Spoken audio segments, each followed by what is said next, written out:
Bismillahirrahmanirrahim.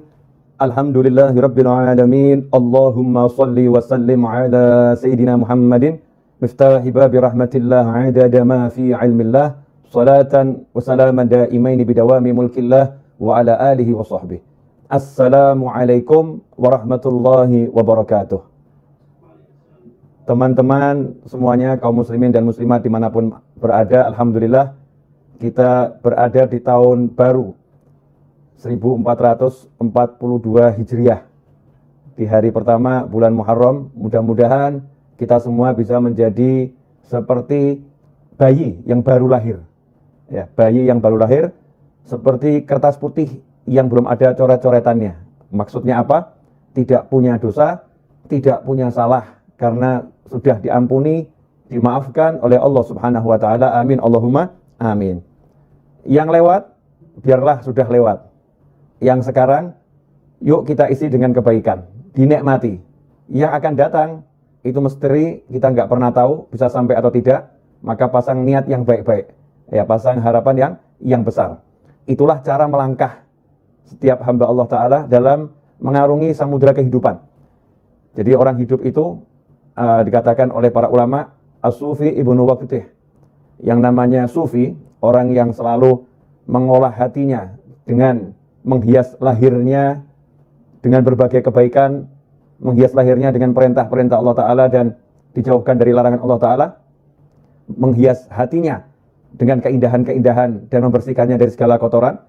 Sufi yang seperti itu dikatakan ibnu waqtih, orang yang hidup di masa kini, bukan orang yang hidup di masa lalu. Banyak orang itu hidupnya di masa lalu. Ada pula orang yang hidupnya di masa depan. Dia nggak sadar kalau waktunya bukan nanti, waktunya bukan kemarin, waktunya adalah sekarang. Ya, waktunya adalah sekarang. Ikhwani rahimakumullah, itu yang pengen saya jabarkan berkaitan dengan tema yang diangkat. Ya, yang ingin saya jabarkan. Mudah-mudahan saya diberi pemahaman, diberi ilmu, dan diberi kemampuan untuk mengamalkannya dan menyebarluaskannya. Begitu juga antum semua yang menyaksikan saya saat ini, mudah-mudahan dapat hal yang sama dan lebih. Amin. Ikhwani rahimakumullah, hidup bukan untuk berada di masa lalu. Jadi masa lalu itu cukup disadari, yang baik sekarang kita syukuri, yang buruk kita istighfari, minta ampun sama Allah Subhanahu wa taala. Caranya apa? Dengan menikmati masa sekarang. Jadi jangan sampai masa sekarang hanya untuk menyesali masa lalu. Wah, seandainya dulu, kalau dulu saya tidak begini, kalau seandainya, buang semua itu. Yang ada adalah sekarang, saat ini. Saat ini saya dikasih Allah sehat, saat ini saya dikasih Allah waktu, saat ini saya dikasih Allah banyak kenikmatan yang tak terkira. Saya akan pakai ini untuk membuat Allah senang, ridha Allah, untuk membuat Allah senang dengan saya, membuat Allah cinta kepada saya. Kalau kita hidupnya seperti itu, mensyukuri ada saat ini, otomatis hal-hal yang buruk di masa lampau itu akan sirna dengan sendirinya. Karena orang yang syukur, orang yang mensyukuri keadaannya sekarang, maka oleh Allah Subhanahu wa taala akan diberi tambahan nikmat dan tambahan nikmat. Di antara tambahan nikmat yang paling besar itu adalah bisa taat dan bisa jauh dari maksiat. Itu tambahan nikmat yang paling besar. Bisa taat dan bisa jauh dari maksiat. Dosanya yang lampau otomatis diampuni oleh Allah Subhanahu wa taala karena Allah senang sama dia. La in syakartum la azidannakum wa la in kafartum inna adzabi lasyadid. Kalau orang yang kufur nikmat dikatakan siksanya pedih. Kalau orang yang mau mensyukuri nikmat, maka ditambah nikmat. Ditambah nikmat ya otomatis dosanya dihapus, karena orang punya dosa kan bukan dalam nikmat, tapi dalam azab. Ya, dalam azab. Karena itu fokusnya sekarang, saat ini. Saat ini saya harus ngapain ya? Saat ini harus ngapain? Saat ini saya harus apa? Daripada mikir yang panjang-panjang, kalau saat ini lagi berada di hadapan orang tua, nikmati orang tua. Jangan di hadapan orang tua mikirin yang di luar. Sehingga kehilangan waktu untuk taat. Karena waktunya sekarang lagi bersama orang tua, di hadapan orang tua, duduk sama orang tua, harus ngapain? Jalankan perintah Allah kepadamu terhadap orang tuamu. Perintah Allah kepada kita terhadap orang tua kita. Oh, kita harus memandangnya dengan cinta. Oh, mendengarkan ucapannya dengan sayang. Oh, saya harus ngomong ya dengan lemah lembut, nggak boleh ngomong kasar. Oh, saya harus menyabarkan diri saya untuk duduk bersama orang tua saya. Ya, kalau udah begitu akan ditambah nikmat. Kalau nanti kita punya rencana bisnis setelah duduk sama orang tua, kalau nanti kita punya rencana apapun setelah duduk sama orang tua, nanti itu akan dibereskan dengan berkat yang sekarang ini kita syukuri. Yang sekarang kita syukuri, yang nanti dibereskan sama Allah Subhanahu wa taala. La azidannakum. Pasti aku tambah nikmat. Nah, ini enggak, lagi sholat, sekarang waktunya sholat, mikirnya harusnya sholat. Waktunya sholat, mikirnya makan. Nanti saya habis sholat, saya mau keluar, saya mau pergi ke restoran ini. Saya mau ketemu sama teman-teman saya mau makan di warung sana. Nanti habis sholat, saya mau cari di menu, ya warung-warung online ya. Ada warung online banyak, restoran online, saya mau cari menunya apa, habis sholat. Tapi mikirnya dalam sholat. Sehingga kehilangan waktu sholat, nikmat sholat. Nah, begitu pula ketika duduk bersama pasangan hidup. Masya Allah. Ada suamimu, ada istrimu. Duduk bersama, asyik. Gak usah ngobrolin orang lain. Yang aneh itu ketika duduk bersama ngomongkan orang lain. Ya, kecuali kalau obrolan itu obrolan yang bawa kebaikan, artinya ngomongkan yang baik-baik. Lagi belajar bersama, kita ngobrolkan kebaikan orang lain untuk dicontoh. Tapi gak usah ngobrolin hal-hal yang gak enak yang dialami orang lain atau gak enak tentang orang lain. Sehingga kehilangan kenikmatan ngobrol dengan dirinya berdua. Yang lebih aneh, duduk bersama pasangan, tapi ngobrolnya sama handphone. Ya, ngobrolnya sama handphone. Kehilangan kenikmatan saat ini. Saat ini, lagi ngapain? Lagi duduk sama pasangan hidup saya. Ya udah. Duduk dinikmati bersama pasangannya.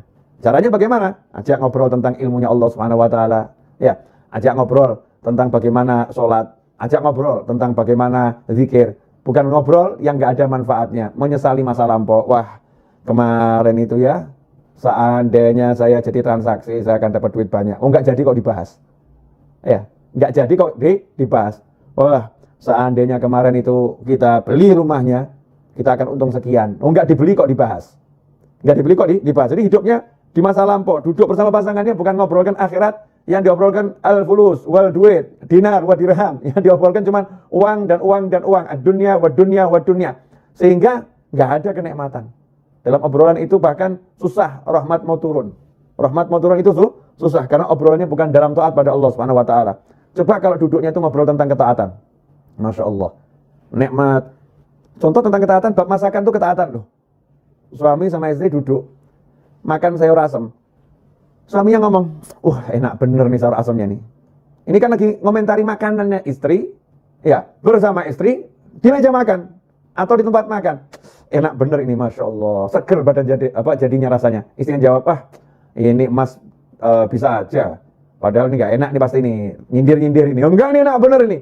Kelihatannya obrolan biasa, tapi ini taat. Sebagaimana disebutkan dalam sebuah riwayat, dudukmu bersama pasangan hidupmu untuk menyenangkan hatinya di jalan Allah Ta'ala lebih utama daripada iktikaf di masjidku ini 1 tahun. Kama qala sallallahu.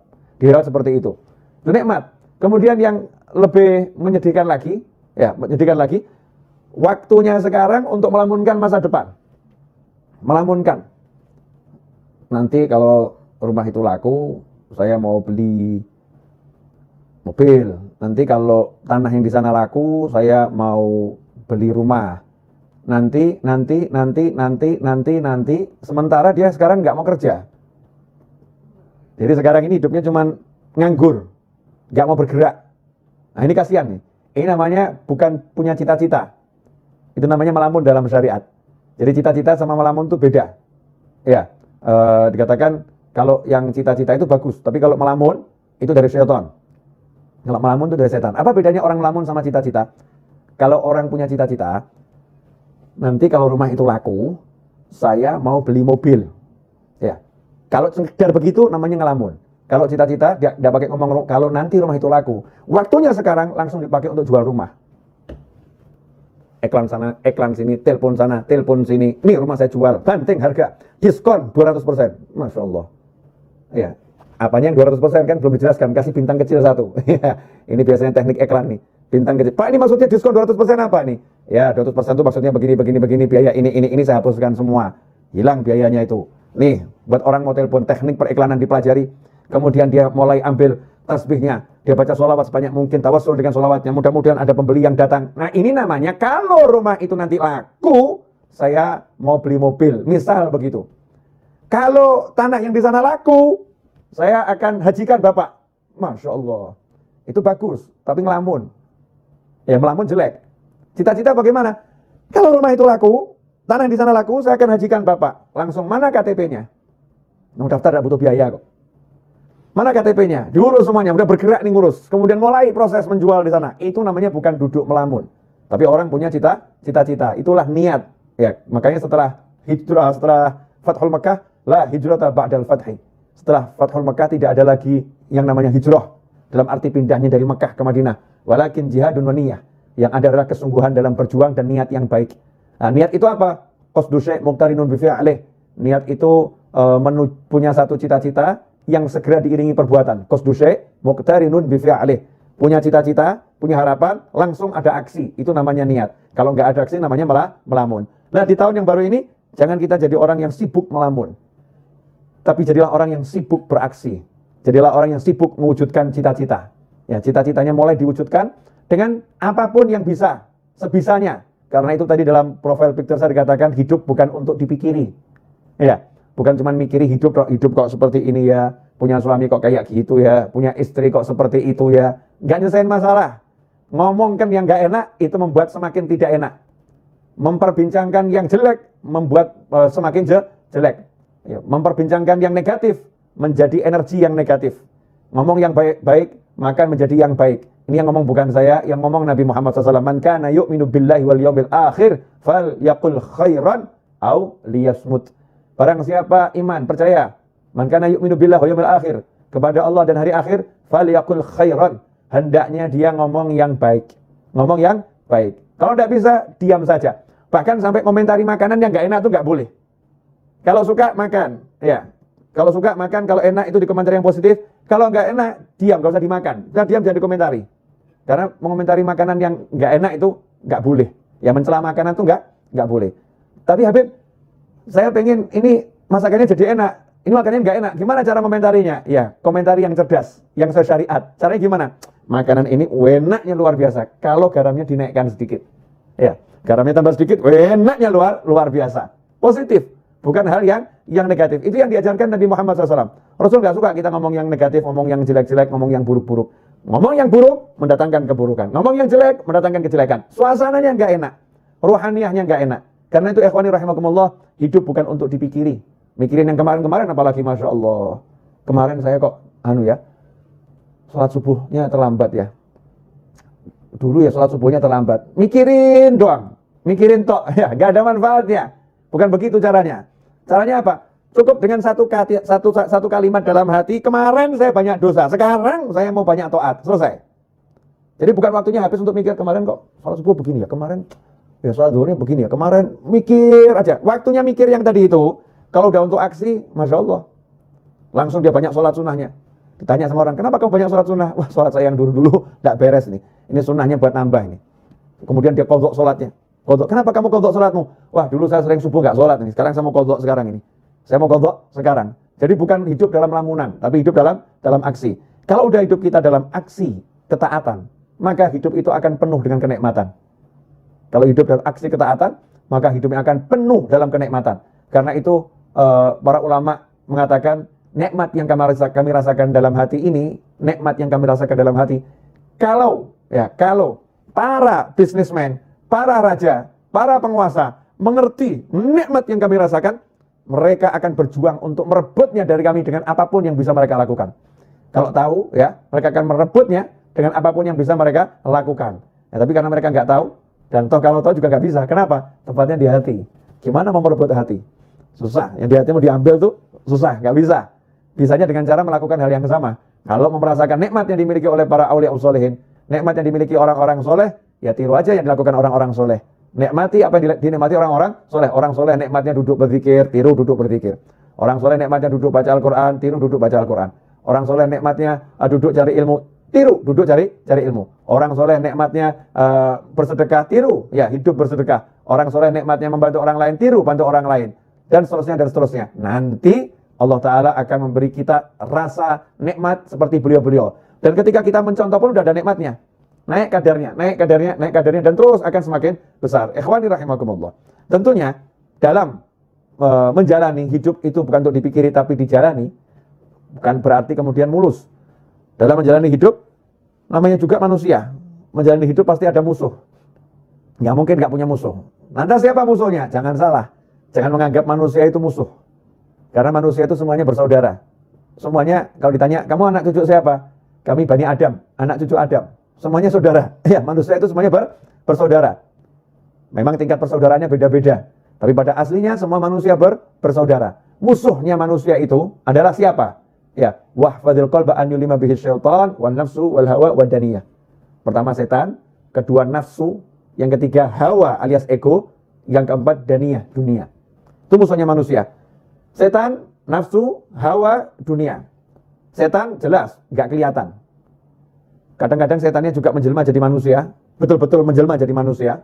Kadang-kadang, dan itu sering, setannya menggunakan manusia, masuk dalam tubuhnya manusia, berbicara sebagai manusia, bertindak sebagai manusia, menulis sebagai manusia, padahal semua itu setan yang melakukannya, setan yang mengontrolnya, setan yang berbuatnya. Itu musuh yang pertama. Kemudian nafsu. Nafsu itu adalah kendaraan. Karena nafsu adalah keinginan. Kalau nggak punya nafsu, bahaya.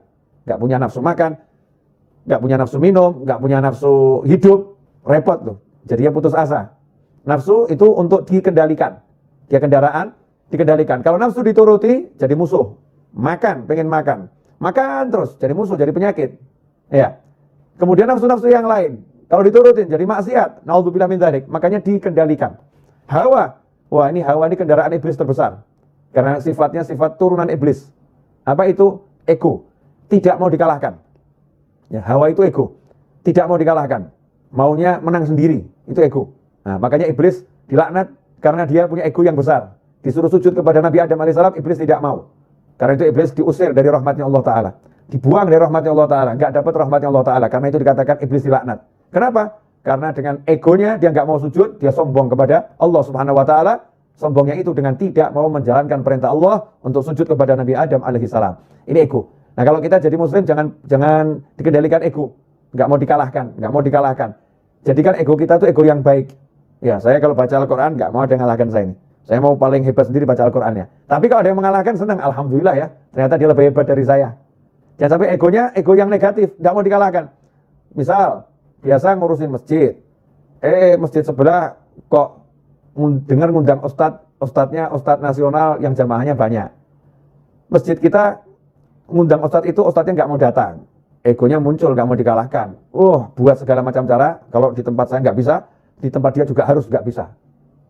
Ya, akhirnya membuat berbagai fitnah. Gimana caranya biar pengajiannya batal? Ini ego yang buruk. Naudzubillah min dzalik. Di kantor, ya, nggak mau dikalahkan jabatannya dengan kawan-kawannya. Dengar kok ada satu kawannya naik pangkat, mau diletakkan di jabatan yang lebih tinggi. Wah, nggak mau dikalahkan dia. Ini muncul egonya. Terus gimana caranya? Dia cari kelemahan kawannya itu, kemudian dia fitnah. Gimana caranya? Yang penting biar namanya jatuh. Ini namanya ego. Naudzubillah min dzalik. Kemudian dunia, Masya Allah, segala sesuatu selain Allah Ta'ala, ini tidak boleh ada dalam hati kita. Mau istri, mau anak, mau suami, ya, siapapun selain Allah nggak boleh ada dalam hati. Bolehnya masuk hati harus lewat Allah Subhanahu Wa Ta'ala. Harus bismillah, harus ada Allahnya. Anak ada dalam hati karena Allah, mencintainya karena Allah, menyayanginya karena Allah. Makanya begitu anaknya nggak mau sholat, orang tuanya harus marah. Ya, orang tua harus marah. Nah, itu namanya karena Allah Subhanahu Wa Ta'ala. Pasangan hidup, istri kalau menghalangi suami untuk bakti sama orang tuanya, suaminya harus marah. Nggak bisa, saya tidak bisa mencintaimu mirip orang tua saya, apalagi lebih. Mirip saja nggak bisa. Nomor satu, cinta saya harus orang tua saya, begitu Allah saya ngajarin saya, begitu Allah saya perintahkan saya. Dimasukkan istri ke dalam hati juga karena Allah Subhanahu Wa Ta'ala. Pekerjaan boleh masuk dalam hati kalau karena Allah Subhanahu Wa Ta'ala. Ini saya mau cari nafkah, pekerjaan ini penting untuk berikan nafkah kepada keluarga saya yang halal. Tapi karena Allah, nggak takut kehilangan pekerjaan. Karena Allah kok. Ya kalau emang dia harus hilang, nanti kan Allah akan mendatangkan yang lain pekerjaannya. Ya Allah akan kasih yang lain. Semua dikembalikan karena Allah. Kalau udah punya seperti itu, menghadapi manusia model apapun, hidup untuk dijalani. Ketemu yang seperti apapun, yang penting pasang niat yang baik, pasang niat yang besar, kemudian jalani tanpa harus difikiri. Nanti gimana ya? Kira-kira saya bisa dapat rezeki besar nggak ya? Kira-kira nanti saya dipecat nggak ya? Nanti lagi yang dibicarakan. Gak usah bahas nanti, sekarang kamu syukuri, sekarang kamu nikmati. Habib, Ustadz, Kiai, sekarang saya jadi pengangguran, barusan di PHK. Salah, kamu bukan pengangguran. Tapi kamu dipindahkan dari satu lapangan pekerjaan ke banyak lapangan pekerjaan yang lain. Tadinya kamu cuma kerja di satu kantor, sekarang kamu di PHK, berarti kamu punya kantor unlimited. Karena kamu bisa buat kantor model apapun. Yang jadi masalah, kamu mau nggak? Ya, kamu mau atau tidak? Kamu menganggap dirimu pengangguran, atau dirimu adalah orang yang punya kesempatan kerja lebih besar? Terserah, itu pola pikir kita masing-masing. Mau mikir yang benar atau mikir yang salah. Kalau udah bisa gitu, enak itu. Dimanapun kita hidup, yang ada adalah asyik. Karena orang yang syukur itu nggak akan berada dalam sengsara. Orang yang syukur selalu dalam nikmat dan nikmat dan nikmat dan nikmat. Ikhwani rahimakumullah. Nah, merdeka. Ya itulah orang yang merdeka. Orang yang merdeka itu seperti ketika Pak Karno dan Bung Hatta serta tokoh-tokoh nasional, para ulama memproklamirkan kemerdekaan. Maaf, belum ada negara yang mengakui secara tertulis Indonesia sebagai negara. Belum ada. Kalau mikir gitu, kapan merdekanya? Oh, ini kita belum kontak ke negara-negara lain loh. Ada yang dukung enggak ya? Nanti kira-kira gimana nih kalau setelah kita proklamirkan seperti apa ya? Kalau mikir begitu nggak pernah merdeka Indonesia. Tapi langsung pekik merdeka diteriakkan, 17 Agustus 45 diproklamirkan, ya merdekalah kita. Setelah itu baru kita urus. Bergerak. Menjalani kehidupan kemerdekaan. Pasang niatnya besar menjadi bangsa yang merdeka. Hasilnya apa? Merdeka. Ada kurang lebih 10 negara memberikan dukungan atas kemerdekaan Indonesia. Diawali Palestina, Mesir, Yaman, Saudi Arabia, dan seterusnya. Bisa kita baca di sejarah kemerdekaan bangsa kita ini. Ikhwani rahimakumullah.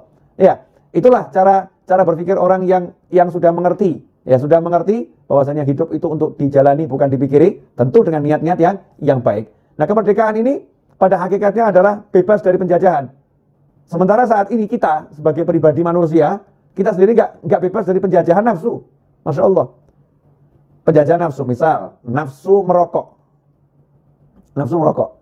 Dikasih tahu sama dokter, Bapak ini sakit paru-paru, agak berat Pak, harus berhenti merokok. Kalau Bapak lanjutkan, nyawa Bapak bisa melayang. Ini karena nafsu merokoknya kuat, nyawa itu melayang nggak dipikirkan, udah mati urusannya Allah. Nanti kalau udah takdirnya mati ya mati. Kalau belum waktunya ya nggak akan mati. Pakai dalil takdir pula ini. Untuk menuruti hawa nafsu pakai dalil takdir. Dia nggak bisa mengendalikan nafsunya ini. Rokok berhenti dulu ya. Saya lagi sakit nih. Berhenti kamu. Nggak bisa. Nggak bisa ngomong gitu sama rokok, nggak bisa. Baru sama rokok saja udah dijajah. Masya Allah. Itu yang bab rokok. Ada lagi yang bab lain. Ya, kebiasaan yang negatif. Ya, kebiasaan yang negatif. Masing-masing kita ini punya sesuatu yang mungkin menuruti nafsu. Makan. Masya Allah. Dokter melarang, ya berdasarkan ilmunya. Bapak tidak boleh makan ini mengandung kolesterol, ini membahayakan jantung Bapak. Tapi nafsunya suka nih, makannya enak semua ini. Ini kalau nggak makan begini rasanya nggak hidup, Masya Allah. Nggak makan begini rasanya nggak hidup, nafsunya itu. Ini kalau diturutin, nggak berhenti dari makanan macam-macam tadi, maka akan jadi sakit yang semakin parah dan akan menghilangkan nyawa. Na'udzubillah min dzalik. Muslim yang merdeka, dia bisa katakan sama nafsunya, stop dulu ya, sampai kondisi saya itu sudah betul-betul baik. Nanti kalau udah baik, kita akan dialog lagi. Enaknya kamu saya makan 1 bulan berapa kali? Ya, dalam seminggu berapa banyak saya makan kamu nih? Dialog sama nafsunya nih. Nafsunya dikendalikan, itu baru muslim namanya. Itu namanya orang yang merdeka. Ya, orang yang merdeka. Kalau belum begitu, masih dijajah oleh setan, nafsu, hawa, dan dunia. Yang paling kesian nih yang dijajah sama dunia, Masya Allah. Takut kehilangan duit. Takut kehilangan pekerjaan. Gara-gara takut kehilangan pekerjaan, disuruh melakukan yang haram apapun dijalani. Daripada saya kehilangan pekerjaan, nyerempet haram dikit gak jadi masalah. Masya Allah. Nyerempet yang haram dibilang gak jadi masalah. Na'udzubillah min dzalik. Gara-gara takut kehilangan pekerjaan, jelas-jelas ibunya di desa memanggil, nak pulang, temanin ibu. Ibu sudah tua, ibu gak mau meninggal sendirian. Pulang kamu nak, temanin ibu. Dia katakan, maaf bu, saya gak bisa pulang. Kalau saya pulang saya dipecat dari kantor. Takut kehilangan kantor, gak takut kehilangan ibu dan ridho Allah Subhanahu wa taala. Masya Allah. Ini dijajah yang luar biasa oleh yang namanya dunia. Ikhwani rahimakumullah. Dunia ini bisa menjelma menjadi macam-macam bentuk. Ya, macam-macam bentuk. Segala sesuatu selain Allah yang ada dalam hati mengalahkan Allah, mengalahkan aturannya Allah, itulah dunia. Ya, itulah dunia. Sekarang pilihan ada di tangan kita. Kita mau jadi manusia yang merdeka atau manusia yang terjajah? Kalau mau jadi manusia merdeka dan setiap muslim harus jadi orang yang merdeka, maka kita harus berjuang. Ya, jihadun wa niyah. Berjuang melawan nafsu. Berjuang melawan ego. Berjuang melawan syaitan. Berjuang melawan dunia. Caranya, ya dengan melaksanakan perintah Allah. Belajar setiap hari. Cari ilmu terus tanpa henti. Nabi Musa pun gak pernah berhenti cari ilmu. Walaupun udah menjadi Rasul. Kalimullah. Yang dibicara langsung oleh Allah Subhanahu wa ta'ala.